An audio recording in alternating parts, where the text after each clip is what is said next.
আরজিকরের এক মহিলা চিকিৎসককে ধর্ষণ করে হত্যাকাণ্ডের প্রতিবাদে মালদা জেলার গাজল শ্যামসুখী বালিকা শিক্ষানিকেতন স্কুল ও গাজল প্রাথমিক বালিকা বিদ্যালয়ের যৌথ উদ্যোগে বুধবার ওই স্কুলের সামনে অবস্থান ধিক্কার মিছিল করা হয়। নারকীয় ঘটনার প্রতিবাদের দাবিতে শিক্ষানিকেতনের ছাত্রী ও শিক্ষক শিক্ষিকাদের পাশাপাশি গাজল প্রাথমিক বালিকা বিদ্যালয়ের খুদে পড়ুয়া থেকে শুরু করে শিক্ষক শিক্ষিকা এই অবস্থান ধিক্কার মিছিলে শামিল হন। প্রায় ঘণ্টাখানেক এই অবস্থান ধিক্কার মিছিল করার পর তাদের কর্মসূচি সমাপ্ত হয়। তাদের ধিক্কার মিছিলে কর্মসূচিতে উপস্থিত ছিলেন সুদীপ্তা সরকার, পুনঞ্জয় বিশ্বাস, মায়া রায়, রত্না ওরাও, জয়শ্রী কুণ্ডু, আত্রেই মুখার্জি, সোনামণি মণ্ডল, বিপ্লবী দেব, শ্যামা রায়, চন্দনা হাসদা, মনীষা ঘোষ, রূপালী মিশ্র, রুজুয়ানা খাতুন, তমালি দাস, সুস্মিতা সরকার, তৃষা পাত্র, মৌমিতা মণ্ডল ও মৌমিতা দাস।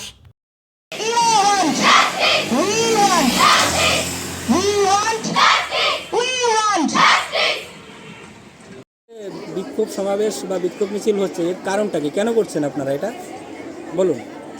আরজিকর মেডিকেল কলেজে একজন মহিলা চিকিৎসক কর্মস্থলে কর্তব্যরত অবস্থায় তাকে যেভাবে নৃশংসভাবে হত্যা করা হয়েছে তারই প্রতিবাদে আমরা গাজল শ্যামসুখী বালিকা শিক্ষানিকেতনের সমস্ত শিক্ষিকাবৃন্দ, অফিস স্টাফ এবং ছাত্রীরা মিলে একটি বিক্ষোভ সভার আয়োজন করেছি। আমরা প্রকৃত অপরাধীর কঠোর থেকে কঠোরতম শাস্তি চাই।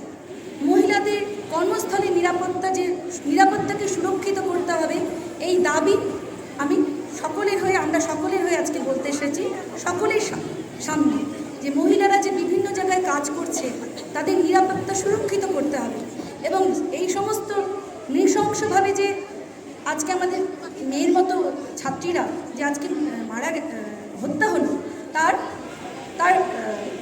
বিচার আমরা চেয়ে আজকে এই প্রতিবাদ সভা বা মিছিল করেছি। ধন্যবাদ।